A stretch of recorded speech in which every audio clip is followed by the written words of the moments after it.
As of April 2019, I have ridden over 600 roller coasters across North America and Europe. It's given me the opportunity to experience lots of different types of rides from tons of different manufacturers. And so as a result, I've really come to realize what type of rides I like and enjoy. And typically, I'm not one to really rank things, just because when you've ridden this many rides, really coming up with a firm list is extremely challenging. My opinions are constantly changing. Right before I created this video, I swapped around the order of some of these rides, so it just shows that my opinion is constantly evolving. But that being said, I have done my best to narrow it down to 25 of my personal favorite roller coasters. I doubt this is going to be the same list as many of you. I encourage you all to go out and ride as many of these rides as you can and form your own opinions, because just because I think a certain way about some ride does not mean that that is the only correct opinion. Obviously, everyone is entitled to their own opinion. All I ask is that you respect mine and just understand that it was extremely challenging to really decide which rides to put in my top 25 favorites. The type of rides I typically enjoy are ones that have rapid fire elements, really take my breath away, and are generally on the more aggressive side. So hence why you will not see a ton of roller coasters on here from B&M, but you will see lots of roller coasters from Rocky Mountain Construction, Intamin, so on and so forth. I'm not saying that rides that aren't like that are bad, because there are so many amazing coasters that did not make this list. I wish I could include all of them, but it just physically isn't possible. Because there are 25 roller coasters that I'll be going through, I will be going through them rather quickly. So if you would like more in-depth thoughts about each of these rides, you're in luck, because I have individual reviews for each and every one of them on my channel. So all that being said,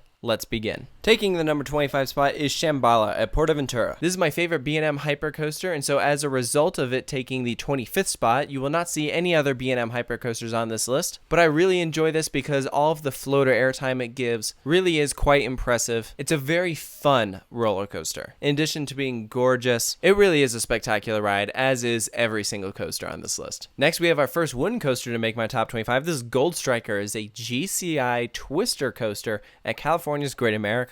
One thing that's really neat about this ride is how many tunnels it utilizes. It's constantly twisting in and around itself. Some sharp pops of ejector airtime. It really is a non-stop awesome experience. Twisted Timbers is taking the number 23 spot. This is a new for 2018 coaster by Rocky Mountain Construction that opened at my home park, Kings Dominion. This coaster is all about the airtime. So many huge hills that really send you flying up out of your seat. It also has that unique barrel roll drop that is really fun. At number 22 is a coaster that I think will surprise many people, because this is X2 at Six Flags Magic Mountain. And really, my opinion of this ride has just changed so much over the past few years. The first time I rode it, I didn't like it, but the more and more I rode it, the more I realized how insane this ride is. Yes, it is not the smoothest, but man, this ride low-key freaks me out. It is so massive. The rotating seats is absolutely disorienting. It is madness. And when you have the music and the fire effects going, it just makes for a really surreal experience. This really is one of those rides that the more you ride it, I think the more you'll like it. And just barely missing out from the top 20 is SHWÜR KÄRNAN at Hansa Park in Germany. While I did not enjoy this ride nearly as much as some of the other people in my group, I still loved how insane this ride is. It is probably one of the most intense coasters I've ever ridden. It starts off completely enclosed and then sends you soaring up into the sky. And the entire layout is really broken up into two halves. The first part that is really tall, and then the next part that is really low to the ground. So the layout really is one of the strongest points of this ride, in addition to having amazing theming. At number 20 is GHOSTRIDER, Knott's Berry Farm. I absolutely love this roller coaster. I never rode it before the retrack by Great Coasters International, but every time I ride it, I am amazed at how much it powers through the layout. It is so intense and gives an incredible night ride. And unlike some coasters, the best part about GHOSTRIDER is actually the second half of the ride after what used to be the mid-course brake run. When you're down low to the ground, going in and out of the structure, it really makes for a fast-paced experience that leaves you wanting to immediately get back in line after you get off. At number 19 is Phantom's Revenge at Kennywood.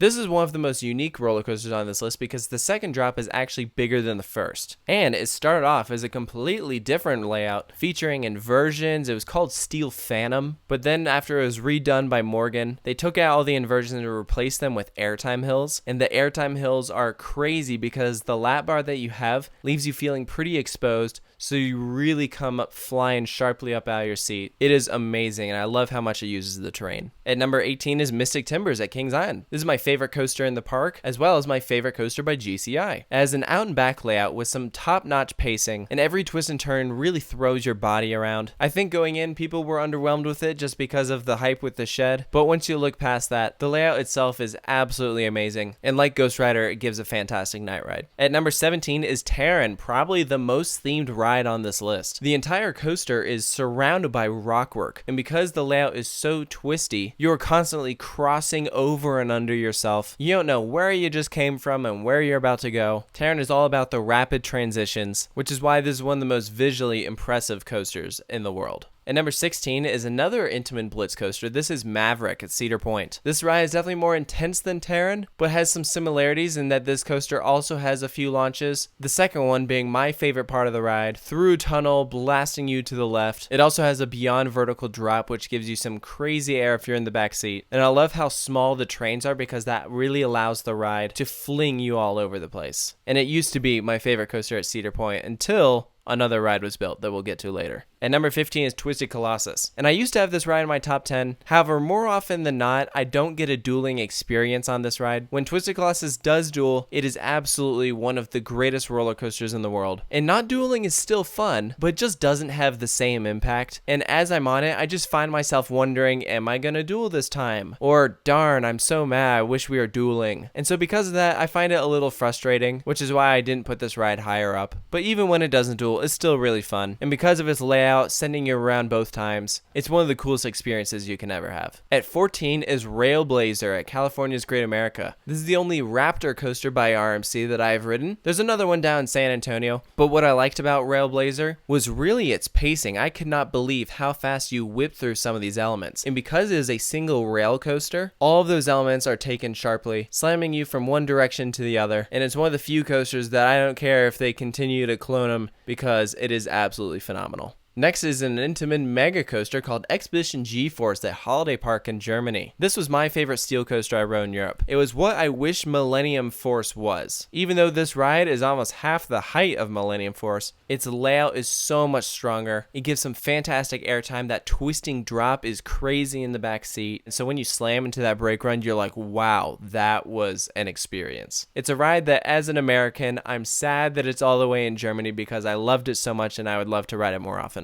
The Intamin coaster I have just above it is SKYRUSH at Hershey Park. I put this ride right up there with KÄRNAN in terms of intensity. It is by far one of the most intense roller coasters ever built. The ride is absolute madness. If you're sitting in the back left seat, going over that drop feels like a car crash. It is ridiculous. It's one of those coasters that you get off and you're like, how is this allowed to exist? It is so insane. I know some people really don't like it because of the restraints, so in a way this ride is a love it or hate it, and I'm definitely someone who loves it. Barely missing the top 10 is Outlaw Run at Silver Dollar City. This was a coaster that when you watch a point of view video, it looks good, but compared to some of the other rides out there, you're like, oh, I don't know, it looks good and all, but nothing crazy. But then when you ride it, you're like, wow, that exceeded my expectations. It was the first one coaster to go upside down 3 times. It has a double barrel roll ending, and this has also got to be one of my top 3 favorite night rides in the world simply because it is pitch black out there. You cannot see a thing, and if you ride it when it is hauling, it will leave you speechless. So we've made it to our top 10. At number 10 is Storm Chaser Kentucky Kingdom. By far, this is the most aggressive RMC coaster out there. I don't know what Kentucky Kingdom does to grease their wheels or run this ride faster, but man, it's one of the coasters that you get off and you're like, I have an airtime headache. Just because this sends you up flying up out of your seat so many times. That trick track double up towards the end of the ride really slams you around. And like Twisted Timbers, this also has the barrel roll drop. So I can understand why so many people love this ride, just because the way they run it is what makes it so good.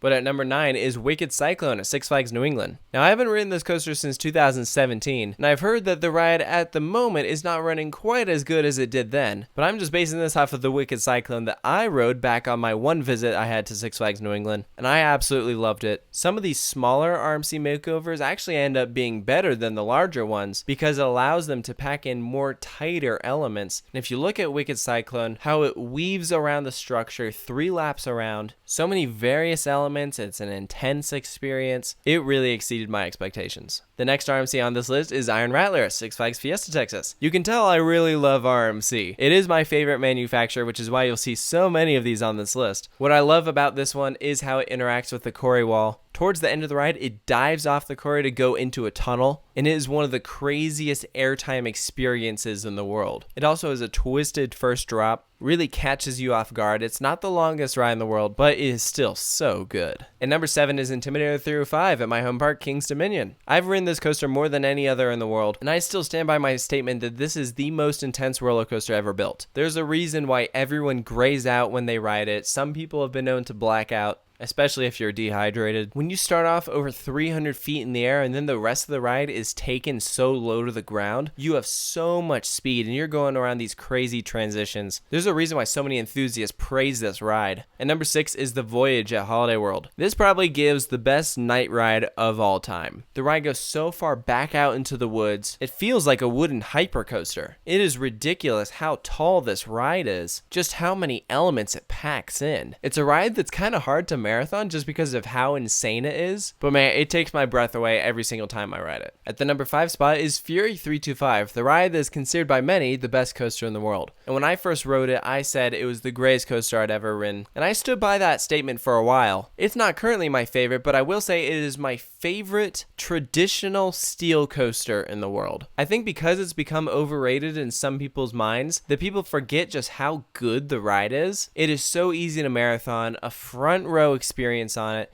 You hear that wind blaring in your ears, and in my opinion, I think it deserves all the praise it gets. At number 4 is a coaster that I have a soft spot for. I think it was one of the first coasters I rode that after I got off, I was shook. Like, it really just showed me how insane roller coasters can get. It's an Intamin prefabricated roller coaster. It's super smooth, has some of the greatest airtime in the world. And while it does some of the similar things that you can find on roller coasters by RMC, to me, there's just something about this ride that keeps me wanting to come back for more. Most of the time, it's the reason why I want to make a trip up to Great Adventure to do it. And when I do, I end up riding El Toro like a dozen times in one day. It's an epic experience, which is why it takes the number 4 spot. So now we're at our top 3. Number 3 is the coaster that I said was my favorite roller coaster I rode in Europe. It's WILDFIRE at Kolmården in Sweden. When I visited, I only had one day to do this coaster, and I loved it so much that I said I'm going to ride this as many times as I possibly can because I don't know when I'm going to get back here. And so I rode it 18 times in just a few hours. And even then, that wasn't enough. I still wanted to keep going. And like Iron Rattler, this coaster really incorporates the surrounding rockwork, so this is a ride that really made the trip to Sweden alone worth it. At number 2 is the coaster that it took me so long to ride that the moment I finally got to ride it, it felt like I had just beaten my kryptonite or climbed Everest. Either way, it just made this huge accomplishment. And since then, I've ridden it almost 50 times, and it is one of the most relentless roller coasters out there. That launch up the lift hill is just the beginning, because this is the fastest wood coaster in the world. And when you fly through those elements, you don't know what is going on, but let me tell you, that quad down going down the mountain, probably the best airtime sequence in the world. This ride is insane. I love it to death, which is why it's my favorite wood coaster I've ever ridden. But at number 1 is this new for 2018 coaster that just opened up at Cedar Point. It's Steel Vengeance. This is an RMC redo of Mean Streak. They took a terrible ride and transformed it into a work of art. There's a lot of hybrid coasters on this list, but this one is the tallest, the fastest, the longest. It also has the record of the most airtime moments on any coaster in the world. I think Cedar Point and RMC absolutely blew our socks off when they opened this thing. It is a remarkable ride, which is why, at the moment, it's my favorite roller coaster. Now, as I said, this list is constantly changing. I do not stick by this like it's holy scripture. I'm constantly shifting these things around, and at the rate I go about riding new and exciting roller coasters around the world, it probably won't be very long till this list changes again. But at the moment this video is being made, this is how I rank my top 25 favorite roller coasters. So I hope you enjoyed this video. Again, I'm not expecting you to agree with it. All I hope is that you respect my opinion. If you'd like to find out more about some of these rides, again, please check out that Coaster Reviews playlist, and be sure to comment below, what are your favorite roller coasters? What are some of your bucket list rides that you hope to get on? And of course, make sure to hit that subscribe button if you're new to the channel. So thank you guys for watching. I'll see you all next time.